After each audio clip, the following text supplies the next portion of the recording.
ready to embrace the magical side of life, where anything is possible and the infinite is accessible to all?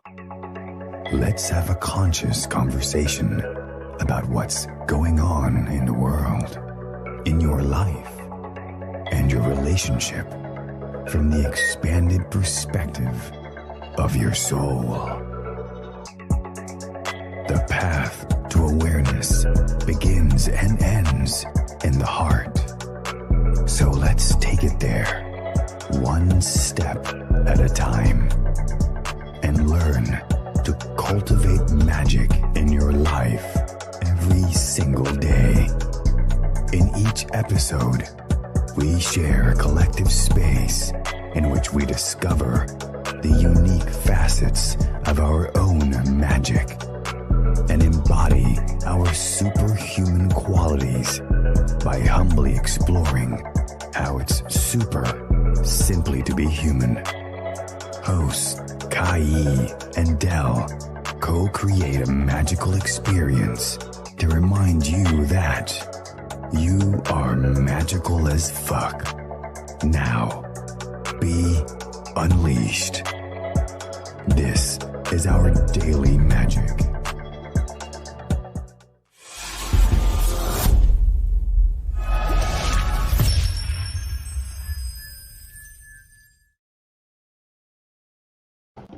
And we're live. Well, that's some intro.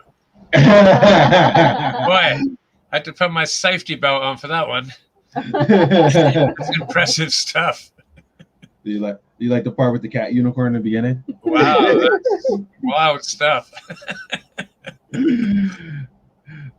Well, welcome everyone to another amazing episode of Our Daily Magic, where our intention here is just having magical conversations in which our guests get to showcase their magic, but then whoever listens get to find ways of cultivating their magic as well. I am one half of the amazing co-host Dell, and this is Kaí. And today is going to be a fun conversation. You see the title. We're going to go all different places, and I'm pretty excited for this one. Likewise, our special guest is Jimi Fritz, who is a filmmaker, musician, writer, entrepreneur, roustabout, I love that, and trick cyclist extraordinaire. He's written 2 feature-length screenplays, a psychedelic memoir, and a nonfiction book about rave culture.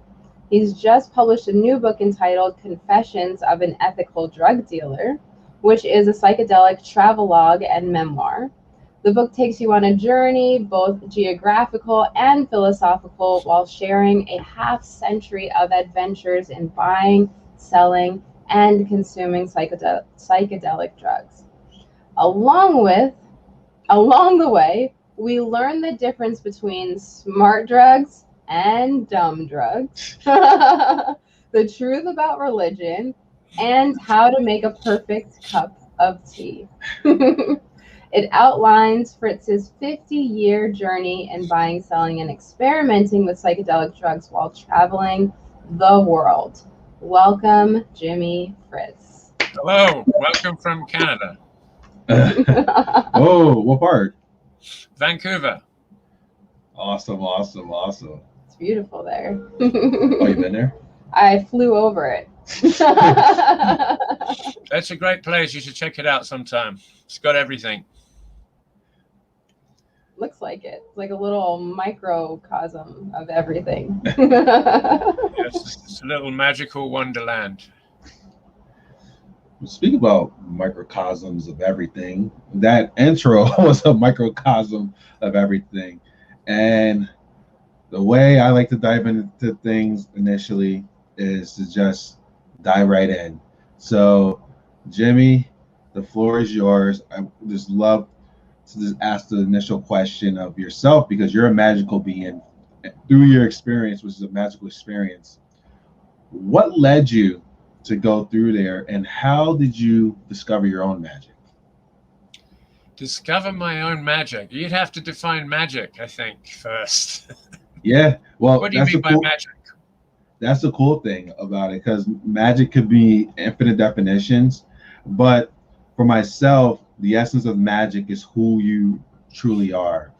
How'd you discover your uniqueness, that cultivate uniqueness, and started to bring it out and express it? I guess I was born with it. I think it's 50% genetic and 50% environment, and and that could lead into a conversation about free will.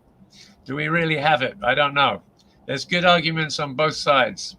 So I don't know how responsible we are for the authorship of our own being. I think we're the product of a causal chain that started 4 billion years ago and continues today. And so everything that happens and every choice we make and every decision we make is based on what came before. So there's that, there's a very good argument against free will right now that's being expounded by people like Sam Harris. And then there's the other side of the coin, which I kind of subscribe to. I think we do have free will. I agree with the philosopher Dan Dennett that we have evolved free will. Like, there isn't free will in the universe. There isn't free will in the animal world or nature, but we seem to have it. So I think we've evolved it through the evolution of consciousness. So I may not be responsible for my own magic. And now but thank you for that answer, because now I just want to dive into that part right there. Free will. What does free will mean for you? Well, free will is the idea that we're really the author of our decisions, and that we really make choices, and that when we make a choice, we could have made another choice, which is very hard to prove, because if you choose the red button instead of the green button, could you have chosen the green button? You didn't. The fact was, the reality is you chose the red button. So could you have chosen the green button? Maybe not. There are very good arguments on both sides. It's a huge subject right now, and I think it's one of the most interesting questions in human consciousness, is whether we really do have free will or not. Yeah. What do you think? Same as you. I resonate with what you say, that free will, but I feel like it's free will to certain aspects. So meaning the freedom of the choice, but then also what we have to choose from. We can't determine what's going to show up for us in our life, that we have to make a choice and decision on. Maybe a couple of things. So like, for example, if I want to get something to eat, I can choose between if I want to have this one thing to eat or something else to eat, with that type of thing. But there's the universal things, like you mentioned, that completely out of our control, that we have to make a choice about.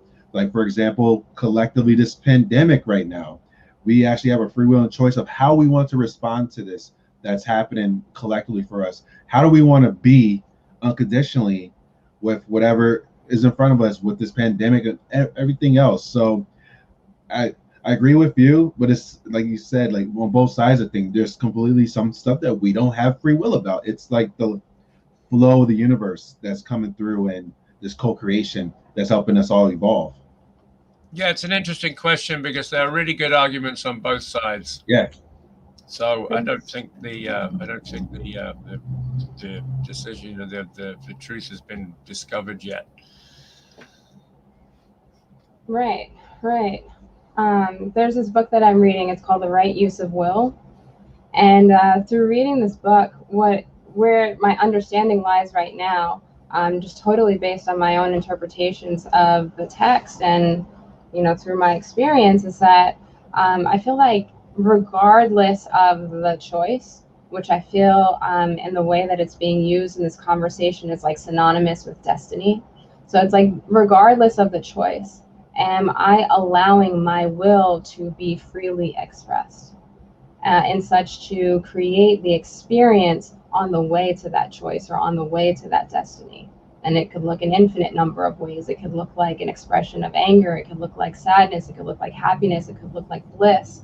But whether we end up taking the red pill or the green pill, that experience on the way to that end point or that choice, seems to be a manifestation of the will acting freely through us. That's my perspective. Yeah, there may be times when we're able to exert more free will than other times, for instance. So that's another interesting question, which Very true. which up to today has remained unanswered. It's an opportunity to explore more about it. And speak about explorations. Yeah.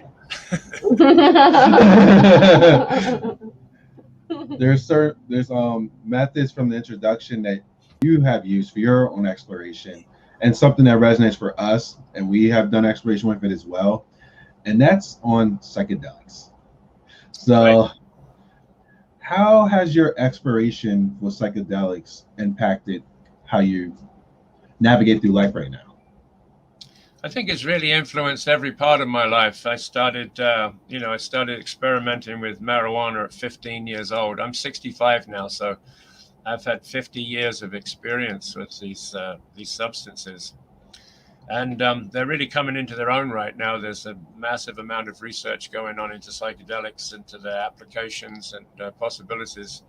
But it's early days for that. But they're really there's a revolution in psychedelic psychotherapy happening right now all around the world in many different countries, and it's hard to even keep up with what's going on because there's so much. But yeah, I think we're finally discovering that they have great potential. I mean, Timothy Leary discovered this in the 60s. In the early 60s, like 61, he was a psychologist at Harvard, and he discovered that with regular therapy, a third of the people got better, a third of the people stayed the same, and a third of the people improved. And then he did the same study without therapy and got the same results. So really, the talk therapy that they were doing at that time anyway was very ineffectual, and he was frustrated because as a psychologist he wanted to help people. And then he discovered LSD, and he discovered in a one LSD session you could actually change someone's behavior. You could change their attitudes towards themselves. You could change habits. You could change their life, basically. So that's why he was so excited about it way back then. That was 60 years ago, and we're only just catching up now. So we have a long ways to go. But yeah, they've improved and enhanced the quality of my life to no end. I've never really had I had one negative experience when I was 15. Since then, I've had nothing but positive experiences and no problems whatsoever. So I think if you learn to use them responsibly and respectfully, you can get a lot out of them, and not just therapy either. I mean, I've never used psychedelics therapeutically because I never felt like I needed therapy, but I've only used them, inspirationally and recreationally, and I've just gotten a whole new perspective. You get a bigger perspective of the world. You get a bigger perspective of yourself. And it just opens up a lot of doors. People live in very narrow frames of reference and they get stuck in a rut and they never get out. Well, psychedelics will get you out. Mm. Yes. And what led you to actually, because you mentioned how you tried marijuana at 15, what led you to okay, I want to try psychedelics now and to go there? Yeah, like I said, I don't think it was a product of free will. We were sitting around in the pub and a friend of mine says, "Hey, do you want to try some hashish?" And I said, "What's that?" He said, "Oh, it's great. Come on." We went out into the parking lot in the back of the pub, and he rolled up some hashish and we smoked it. So it was just like anything else. You want to try this? Sure. So that was the beginning of a very long journey of exploration. Shortly after that, I did have a bad experience on LSD, but that was, and I actually include that in my new book, Confessions of an Ethical Drug Dealer by Jimi Fritz, available at fine bookstores everywhere. In that, I did include this one bad experience, and it's the only bad experience that I ever had. I just wanted to put it in there for some perspective, because I basically did everything wrong. I took way too much. I took it in the wrong time, in the wrong place. I was in the wrong headspace. Every single mistake you could possibly make, I made with that first experience. So we were just at the pub, and somebody said, "Do you want to buy some trips, man?" And I said, "Okay." So it was a purple microdot, which is 350 micrograms of LSD. And I had no idea even what LSD was at the time. So we just took it and went to hell and back. Went back to my apartment. The guy I was with went nuts, smashed up the apartment. I thought it was a lizard. I thought it was dead. I thought I was in hell. It was just a nightmare from start to finish. And it went on and on and on for hours and hours and hours. Most people, when they have a bad trip like that, they never do it again. Yeah. And I didn't do anything for like 2 years after that. I was scared to death. And then I started reading about it, and I read a lot of, I read Timothy Leary, and I read some Ram Dass, and I read, other people's experiences with it, and realized that, it was just, I just did it wrong. So it's very important. Like Leary talked about set and setting, and again, this was like 60 years ago, and still people don't get it. Set and setting is very important. The set is your mindset, so where you're at, your frame of mind, your intention. And then setting would be your environment and who you're with and what you're doing. You don't take 2 hits of LSD and go to a horror movie, for instance. It's generally contraindicated. Yeah. But if you take half a hit or a quarter of a hit of LSD and go for a walk in the woods with a couple of close friends, you'll have a wonderful experience. Got it. So you got to learn how to use them. There's some very good resources out there. There's a site called erowid.org that I like to recommend. It's called the Vaults of Erowid, or erowid.org, and it's basically a encyclopedia of psychedelic substances and psychotropics. So you can find any drug there, and you can find out what the frequency and the dosage is. You can find out the best way to use it, what the effects are, what the side effects are, and then lots of reports on it and stuff like this. So it's a fantastic resource. It's been around for a long time, but it's still people don't seem to be able to find it. So I would recommend that site for education. MAPS is another good site as a resource. The Multidisciplinary Association for Psychedelic Studies. That's maps.org, and they do a lot of fantastic work. They've been working on MDMA for the last 25 years to try and get it to be a prescription medication, and they're probably about a year or less even now away from that goal. So they've been doing all these studies all over the world in different countries, and finally, it's going to become a prescription medication for PTSD. And they took the hardest cases they could find, people that had been through every type of therapy, people that had been through all kinds of drug therapy, talk therapy. These were basically no-hopers. People are reliving horrible experiences over and over again on a daily basis. Their lives are intolerable. A lot of them commit suicide. And so like two MDMA sessions along with therapy, and they're getting like an 85% cure rate. So that's unheard of in any area. So it's very, very promising, and that should be happening very, very soon. Do you think that the use of psychedelics could potentially facilitate just a more intentional lifestyle period? I mean, the way that you're talking about like set and setting, I feel like that can apply to any kind of consumable, like food, like media, like conversation. Yeah, a lot of it has to do with intention, right? So it's what you're intending to do. If you're just intending to have a good time, then you have a good time. If you're intending to work on some deep-seated problem or think about something or solve a creative issue, there's lots of scientists that were doing low-dose LSD and microdosing all through the 60s and 70s. And there was an issue of MAPS newsletter a few years ago which outlined all their experiences. And these people came forward because now they've retired and they have nothing to hide and nothing to lose. So they made all these declarations about how they'd made major discoveries in science and chemistry and biology and physics, computer science, all these major discoveries that we all use today made by people on LSD. And they solved these hard problems because, it gave them the ability to look at it from a different perspective, to come at it from a different, direction and solve unique problems in novel ways. And that's what it does. It makes you think in different ways. So you can make of that what you will. You can use that, practically or creatively or any way you want. But yeah, it's basically about what you want from it, what your intention is, which is like everything in life, right? Mm. Yeah, I I like the experience of psychedelics, meaning that like you can't run away.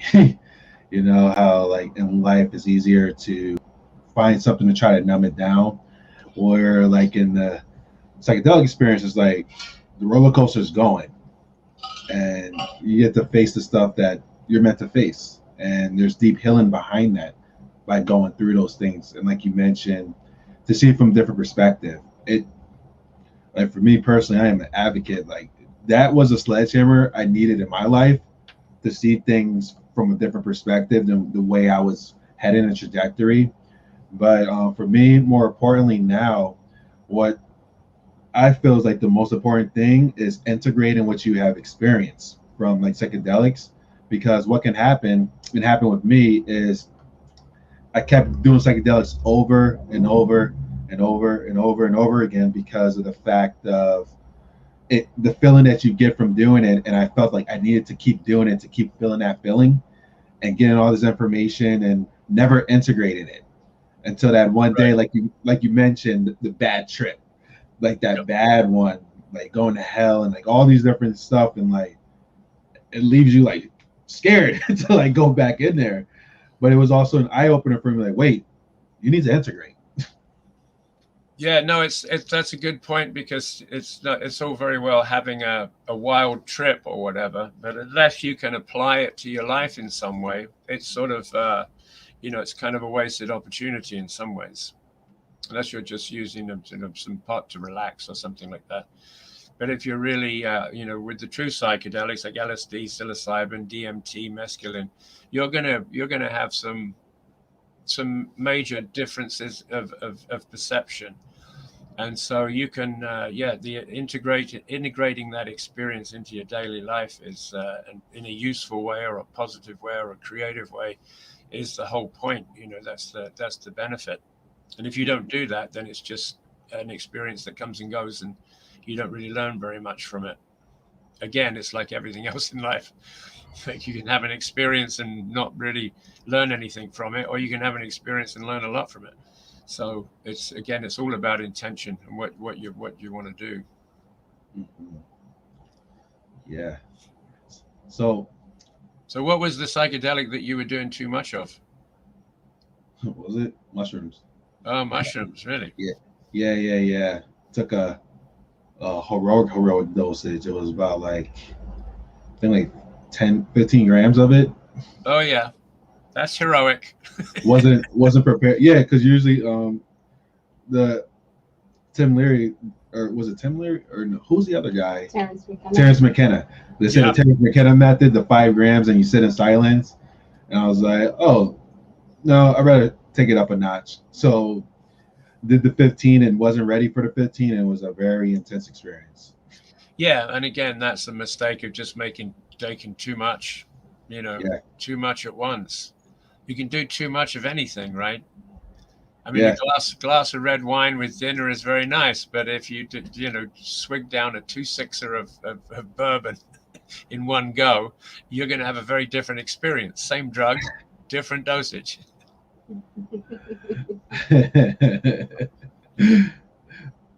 so I I always wanted recommend people start very low, like with mushrooms. Start off with a gram, 1 gram, and then you'll have a micro. pleasant experience, and you can adjust to the changes. And then, if you want to do more next time, you do a little bit more, and then you can go as high as you want, but you have to prepare for it and work up to it. So you start low and then increase. It's the biggest mistake with LSD. I mean, I don't know how many times I've heard the story. Oh, I took a hit of LSD and nothing happened for 30 minutes, and so I did another one, and then the walls are melting and blah blah blah, and they have this horrible experience, and they never do it again, and they never get any benefit from it. So it's very, very common experience. I don't know how people are still making this mistake when we're 60 years into psychedelic research. But anyway, Yeah, yeah, start low, work your way up. Take Yeah. it slowly. I feel like it, or this is my personal opinion. I feel like just trying to dive in and be the cool person and go all in with it. It's like, and I'm part of a couple psychedelic groups on Facebook in which people are like just going in, taking like a strong dosage of it, and instead of like the gradual pace to find your way and find out what the balance is. And I always say it, I'm like, it's always easier to go at a small dosage and then work your way up, as opposed to going on the dosage that you shouldn't have gone, in which you can go lower because Right. oh crap, I'm here. Right. You can always take more, but you can't take less once once it's down the neck, you're in for a penny, in for a pound. Yeah. Jimmy, I'm curious, have you found yourself in psychedelic states without taking psychedelics? Yeah, I've done quite a bit of meditation over the years. I traveled in India, overland to India, and at that time, we were doing a lot of yoga and meditation.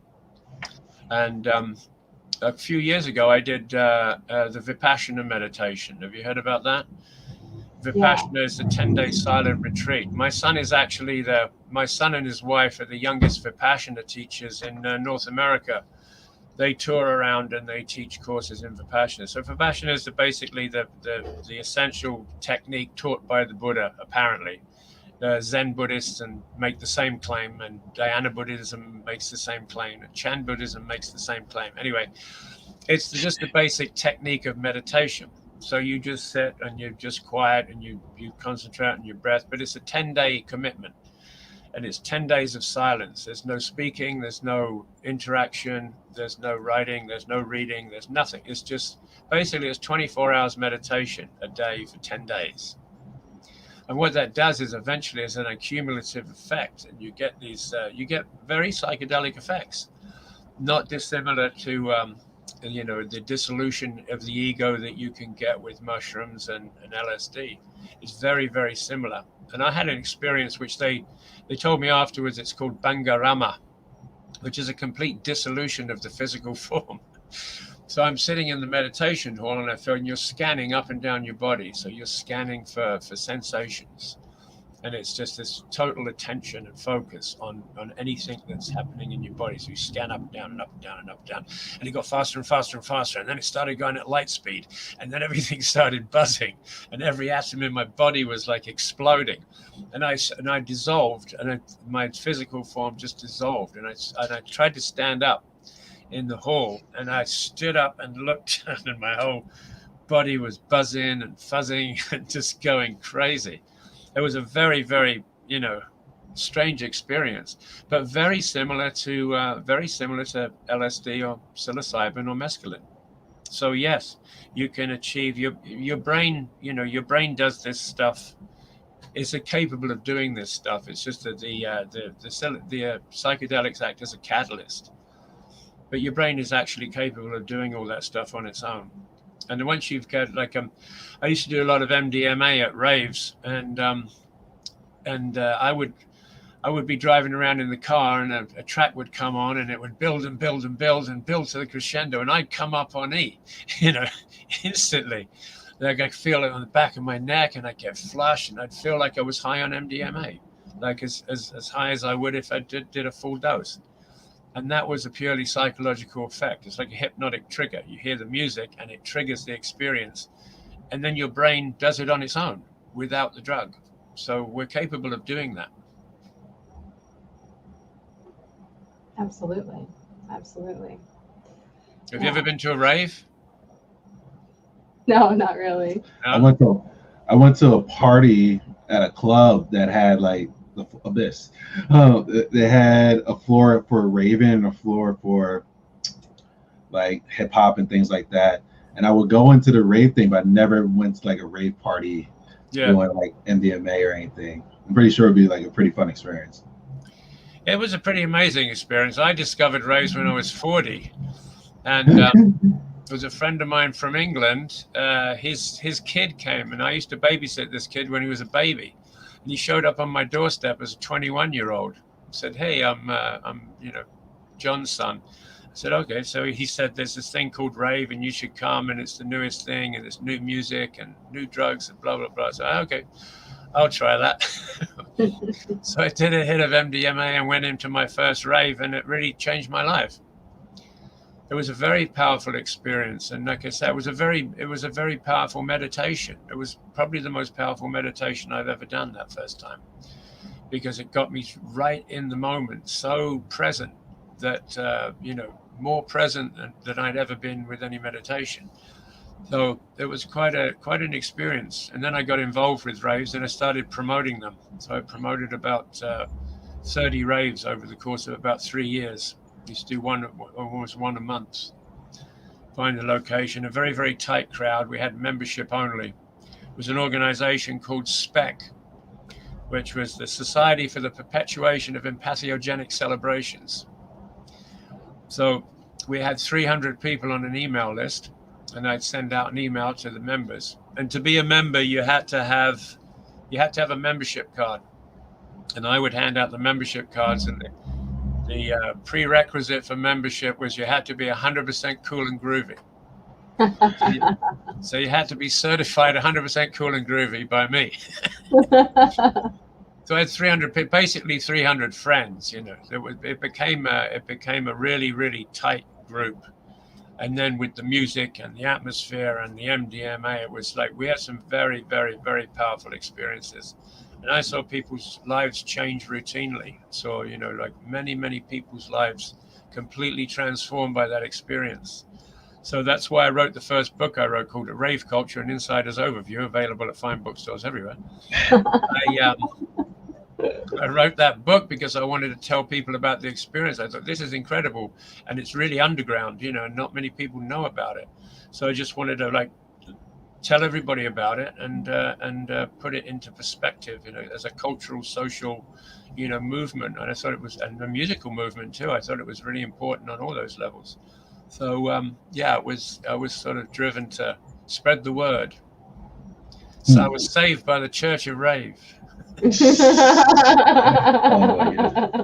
This could segue to so many different things that you just mentioned. Yes. But what I was curious about is that experience that you mentioned, the best experience you ever experienced from all the meditation you've done before in this moment, and it led you to do what you did from this.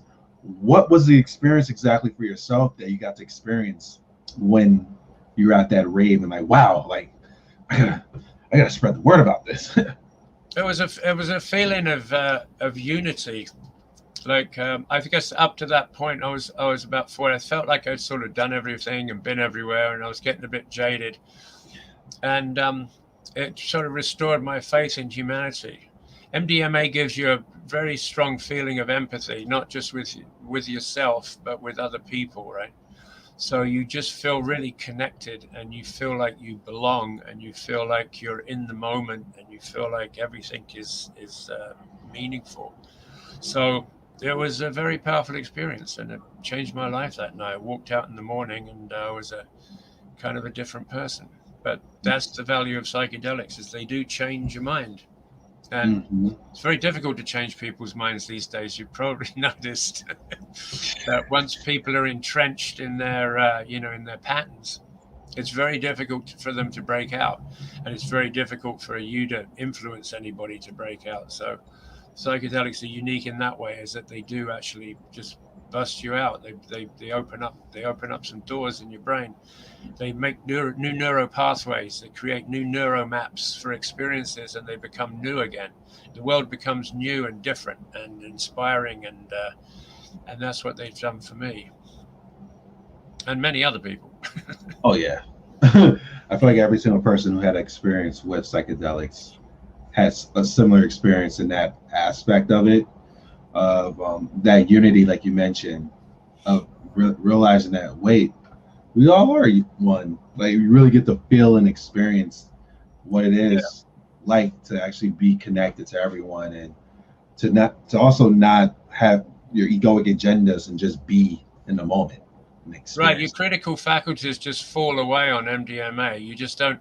You don't look at someone and judge them or criticize them. You just see them as, oh yeah, they're we're all the same, right? So you really get that impression when you're high on MDMA that we're all just the same. We're all very human, and we all have the same foibles, and we all have the same problems, and we all have the same hopes and dreams and desires. And you really see that as a truth, not just as an intellectual idea, but you actually feel it in your body. You know, that truth, and that's a very powerful experience. Yeah, that is a different level, and you just mentioned that. And that's going to be another perfect segue for two other things. But hearing something or reading about something compared to experiencing it and start to embody that, whatever the words are, whatever those teachings are, the beliefs and things like that. And you gave the perfect example of what a psychedelic experience is. It gives you that opportunity. But then also from that, like we mentioned before, you got to integrate that too. So my curious question was that moment that you had from the rave, was that the birth of the ethical drug dealer? No, because it was the birth of dealing MDMA. But previous to that, I mean, I'd always dabbled in dealing, because even when I first that first hashish I smoked, I thought, this stuff is great. I need to get some more of this. So to get more of it, I would buy a 1/4 ounce, which was 7 grams, and then I'd sell 3 or sell 4 and keep 3. So it was just a way of getting free hashish originally, and then I would start doing the same with marijuana. And then, but when I got into the rave scene, there was a lot of there's a lot of contamination with the MDMA. A lot of the pills, the pressed pills, were very dodgy. Some of them, you know, they all had some kind of cut with them. Sometimes they were just low dose MDMA, or sometimes they were cut with MDA or speed or, you know, other things. And so because I was doing this in a community of people, and people that were my friends and family, I wanted to get a really, really good supply for them. So I did the research and background and got very close to a couple of labs, so I could get 100% MDMA of the finest quality. So that was really the motivation. And then I'd disseminate it to the group. So that's how I started dealing MDMA. It was really just so that everybody could have the highest quality. I like to think of myself, I've thought of myself, I'm an ex-drug dealer, by the way. I thought of myself as a purveyor of fine psychedelics to the discriminating psychonaut. which is what an ethical drug dealer is.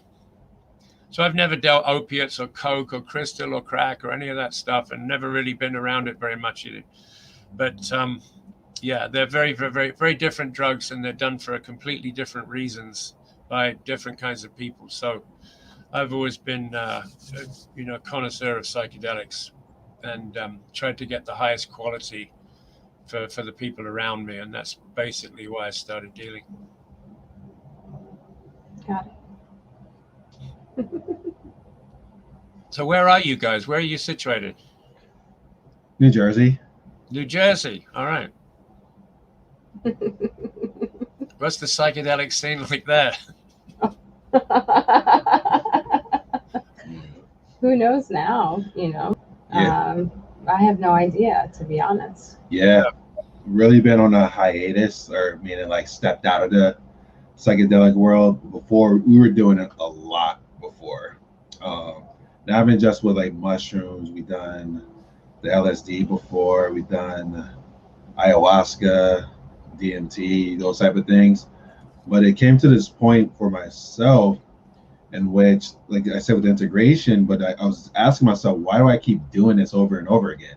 Mm-hmm. And also this part to me was saying, this question that came up, this curious question, like, I feel like there's another way to like be in this state, and I don't have to like put my body through the rigorous, keep doing the psychedelics over and over again, because it takes a physical toll the more that you do them.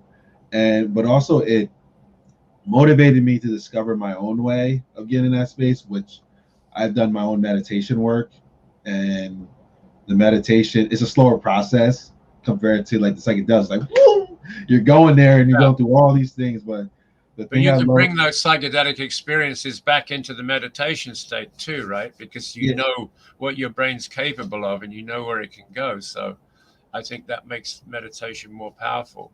And I think you're yeah, right. You don't have to keep doing psychedelics over and over and over again. You can learn them. It's like DMT is a very powerful experience. I've only done it like 3 or 4 times, but and I might not do it again. You know, I may, but I might not. So it's not something you have yeah, to keep doing over and over again. Once you've been awestruck by what your brain can do, then you can learn to do it yourself. Right, right. I just finished 5 days of juicing, and Yeah. one of the days I woke up and I was like looking around, and it looked like a scene from the Matrix. Like I could see the code in the walls and like Mhm. all kinds of craziness at the same time. You see these Oh, I think we just cracked up. I lost your video and audio. Can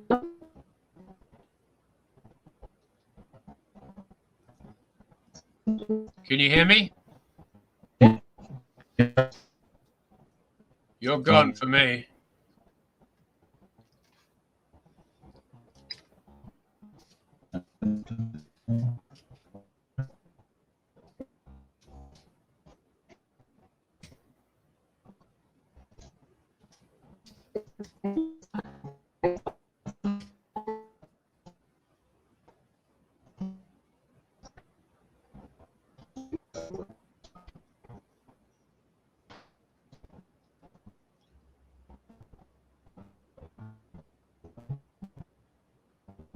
Can you?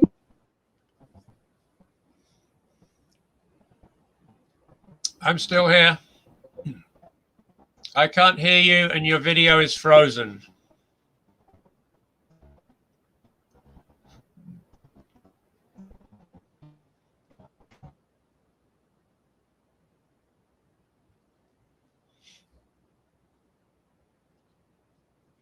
Now your video has disappeared altogether, and the audio is gone. And I'm on the screen alone. A lonely banana, dreaming of the fjords.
How's that, Jimmy? Better? Yeah, we're back. Okay, great. There's a huge echo. Okay. How's that? No, we got massive echo. No problem. Just give me one moment.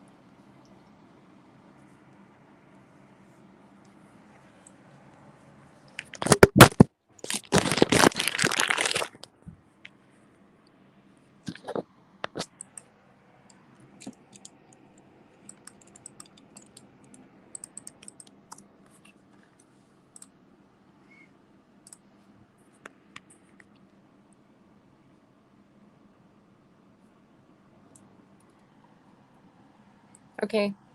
Feel free to give it a try. I'll mute myself.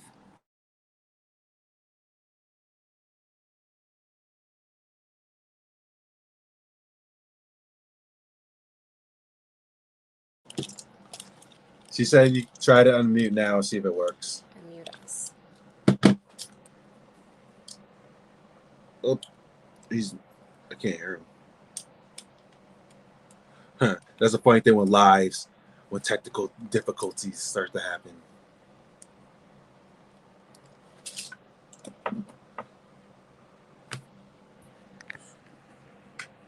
Hey, Jimmy, you can unmute yourself and we'll mute ourselves to prevent the echo. You're still muted. Sorry.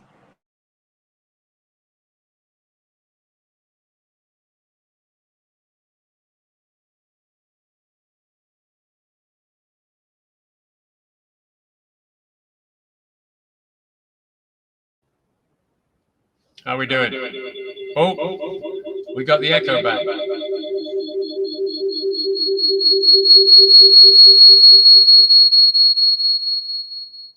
Yeah, the echo is coming from your end.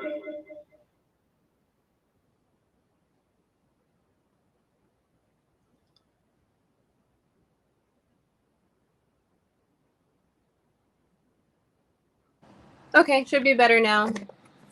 Oh, you've disappeared completely now. We're here and we can hear you. I cannot see you or hear you. Oh, and I can hear you, but I can't see you. I've got no video. Okay. Well, let's continue. We've got good audio then. Okay. I'll try and join again.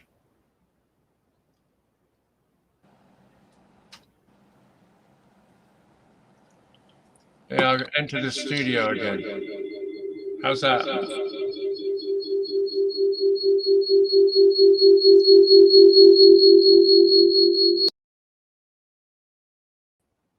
It's a whole lot of echo.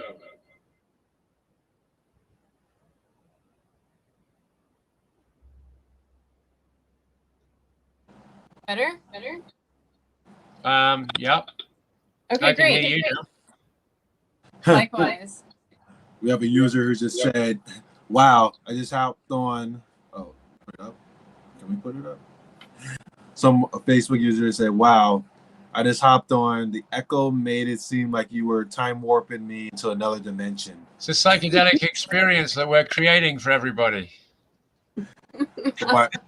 Binaural beats. Yeah. So where do we leave off? We're talking about being in the space of psychedelics without psychedelics.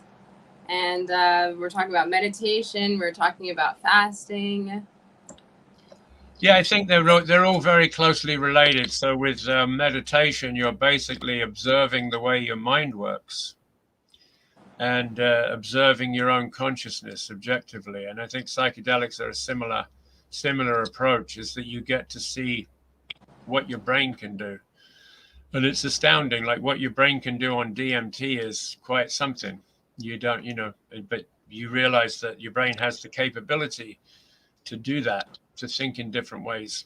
And I think that's probably the lesson that the big takeaway from psychedelics is that you can change your brain can work in wonderful, amazing ways that you never thought possible. And then the question is, how do you apply that and how do you integrate it? So that's the lesson. That's a good question to ask you directly. How do you apply it and how do you integrate it? How do you feel? Well, for me, it's just opens up. It really stimulates my creativity. I mean, I'm a songwriter. I've written 5 albums, and you can find all these things on jimifritz.ca. I've written screenplays and books and make music and videos and films, and my creativity has really been stimulated by, it stimulates the imagination. So when you're imagining something, it's just a bigger canvas to work with once you've had these experiences, because you realize that you can go much further than you thought you could, and you can do that without the psychedelics too. So that's what I've got now. For me, it's mostly been inspirational and creative rather than therapeutic. Although, you know, like I said, there are a lot of different therapeutic applications that are being explored right now. And probably in another 10 years, we'll have prescription treatments for anxiety, depression, end of life. There's a group on Vancouver Island called Therasil, and they've just been licensed by Health Canada, the first government-sanctioned study with psilocybin mushrooms, and they're applying it to end-of-life issues, people with end-of-life anxiety, people who are dying and all freaked out about it, and they're giving them therapy with mushrooms, and they're much happier. They're dying consciously. So that's just another application. But there's a lot of studies going on with psilocybin, low-dose, microdosing psilocybin for depression and anxiety, because depression is kind of getting stuck in a rut, right? You get stuck in this negative mind frame and you can't get out. Well, that's what psychedelics do best, is they rewire your brain and they give you a way out. They open doors so that you can see yourself from an objective perspective, and then alleviate the symptoms, alleviate the problem. You got a comment from one of the users here that said, yes, the real CIA, the creatively inspired artists. Well, that's actually quite relevant, because the CIA funded some of the first research into LSD. They wanted to see what it was good for and what it could be used for, and whether it could be used, you know, as a weapon, basically. So they did a program called the MK Ultra program, and this was in the late 50s, early 60s, and they recruited people for this program to come in and do LSD. Well, one of those people was Ken Kesey, who became the leader of the Merry Pranksters and one of the seminal figures in psychedelic history. Another one was the lyricist from the Grateful Dead. He was also enrolled in that same program, and a bunch of other, key players in the 60s psychedelic revolution. They all came through the CIA program and were given LSD for the first time by the CIA. So the CIA were indirectly responsible for the psychedelic revolution of the 60s, which is kind of ironic. Yeah. And now I'm curious, and also want to hear your input on this. Like, why do you feel like they decided to make it illegal when it was legal before? Well, because they didn't understand what was going on. All of a sudden, it burst on the scene, and everybody was doing it. All the hippies were doing it, and they thought, "What the heck is going on?" They were trying to protect the children, so they jumped in and made it illegal. They did the same with MDMA, because MDMA was legal up until the mid 80s, and they were doing it and they were selling it. You could buy it with a credit card in Dallas, Texas, at the dance clubs. And then they realized, whoa, these people are having way too much fun. So they decided to schedule it. And it was an emergency scheduling. So there's an emergency provision in the Drug Act where you can take, something that's suspect or whatever, you don't know it. You can schedule it as a Schedule I drug. Temporarily. It's a temporary measure, supposedly. So they scheduled it as a Schedule I drug, and the classification of that is that it has no therapeutic value and it's also addictive. Neither one is true for MDMA. But they did this emergency scheduling, put it on, made it illegal, and it stayed that way ever since, until maybe next year when it'll be a prescription medication. So it's obviously has therapeutic use, and it's not it's not addictive. So it should never have been in that designation, but it's been sitting there for 40 years of them. I find it interesting too how that is illegal now, but then there's legal stuff out there. So sort of the opioid epidemic that's happening and things like that, and also collectively now, for what is happening in the world, a lot of mental health issues and a lot of suicide rates going up. And it's cool because the MDMA therapies are starting to show So it always makes me curious. I'm like, when are they going to really say, okay, let's allow people to use these things that are helping them to actually heal, like the psychedelics and all the things that are out there to help people to like really be able to work through things. But it seems that they're getting experience, like the opioid things happen, experience of the monsters that they created. That's what I feel like. Yeah, I mean the problem with prohibition is once you make the drug illegal, nobody can do legitimate research on it. Nobody can use it because it's an illegal substance. And it's only just recently that governments have been, the FDA have approved studies with psilocybin now, with LSD, small studies in LSD. They're going on in Switzerland and Israel. So it's only now that they're loosening up the illegality of these drugs so that they can actually be studied. And so we can figure out what they're good for. So that's happening right now at a rapid rate. There are many different studies going on all over the world. When the second to last chapter of my book, Confessions of an Ethical Drug Dealer by Jimi Fritz, available at fine bookstores, is I did a wrap up of all the stuff that was going on with psychedelic therapy in the world. And, with all the advances and the different studies that were going on. And when I researched that chapter, it was just so extensive. I couldn't possibly have listed them all. There was just too much stuff. It would take a whole book just to list what was going on. So just kind of hit the high points and just gave the impression that there was a lot happening and a lot of very credible organizations, universities, Johns Hopkins and governments too. And they're all getting behind this now. It's happening very quickly. It's quite exciting. Yeah. It's because like what they're doing is not working. Well, we have medical marijuana, I think, in about 30, 40 states now. Yeah. It's almost all over now. And that's happened very quickly, like a domino effect, one after the other. In Canada, we just legalized recreational use of marijuana on a national level. We're only the second country in the world to legalize recreational marijuana. The other one being Uruguay, who did it a few years ago. But yeah, Canada's pretty progressive in that way. So we have pot stores everywhere, and you can just walk in and buy what you want.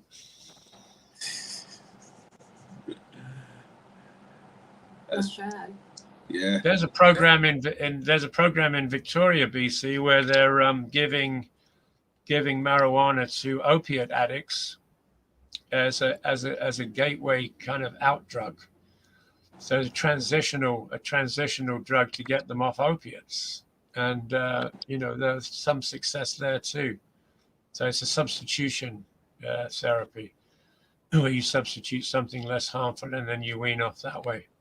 Just like they do with with heroin and what's the drug? There's a heroin substitute, I forget what it's called. But anyway, it's to wean people off the harder drugs and get them onto it. And marijuana is being used in that way too. So we'll see what happens with that. But again, it's because it's legal that people can try all these things now. Got it.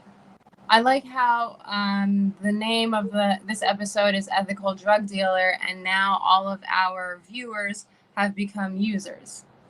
Right. Yeah, they're coming out the woodwork. So this Facebook user says, the psychedelics show you the labyrinth when depression has you stuck. It opens the mind to think another way. It shows you mind powers. For example, instead of walking through the door, use your imagination to fly over the door, so to speak, or warp into the door. A different kind of magical tool to use responsibly. And it says, well, we waited long enough for the legalization. Remember the fear tactics of reefer madness. Oh my God. Yeah, well, They was talking about how are we back? There we go. Yeah. How they show like an old ad of just like smoking marijuana, and they call it like the devil lettuce or something like that, or the devil grass. But then also how marijuana was a gateway drug, and then like for me, I'm like, it's not a gateway to like other drugs. I feel like you're finding ways to numb your pain even more stronger is a gateway to those drugs. Like trying to cope with your pain and trying to like be able to escape it. The escapism of your pain is a Right. gateway to those drugs. Yeah, they're different drugs. Like the opiates are very specifically, I think people are addicted to opiates because they're trying to mask trauma, basically. They have horrible lives. They want to get out of their horrible lives. And the best thing in a junkie's life is junk, because it gets them out of their horrible situation and gives them some peace of mind and gives them some respite from the vicissitudes of life. And that's the only relief they get. So it's for them, it's a benefit. The drug, it's not a drug problem. It's a mental health crisis. Exactly. Let's talk about the real epidemic going on. Yeah, everybody I know is convinced they're mentally ill now. I'm the only person that doesn't think that they have anything wrong with them. The only person I know, I think. It's a great space to be, because pretty much the realization of all the psychedelic experiences and everything else to get you to that space of right here. There's nothing wrong. Yeah. No, I'm completely content with where I am and what I do in my life, and I have no problems. No need for improvement. Nice. I feel like that's a huge message for those who are watching and or listening. And if there were anything else that you would like to share to, for someone who is watching this and it's like, well, what's something that I can take away from this that I can really, bring into my life and integrate, because this has been such a rich conversation. Yeah. I think people are too obsessed with their own stuff. I think people are too, it's almost egotistical to micro-examine your psychology constantly and look for problems and think that you're deficient and all this. And I think people need to get out of their own head, and they need to look at a bigger perspective, and their little problems, sometimes don't amount to a hill of beans, as they say. So, yeah, I think people take themselves way too seriously. And if they just loosen up a little bit and see the bigger picture and maybe do a little quarter hit of LSD and go for a walk in the woods with their friends, they'd get a better perspective on life and get out of their own head and their own problems. I think people get stuck and obsessed with their own little problems. You're not the most important person in the world. It may feel like that. You may think, it may seem that way, but you're not. You're just a speck of dust in an infinite universe, and you don't even have free will. so live with that. Mic drop. I disagree. They say this man is right on the money. All right. So check out my website at jimifritz.ca. You can find 5 albums to download. You can find 27 music videos that I made of my original songs in the last few years. And it's really a place for all your entertainment needs. Great. Thank you. Thank you so much. I'm just putting it up for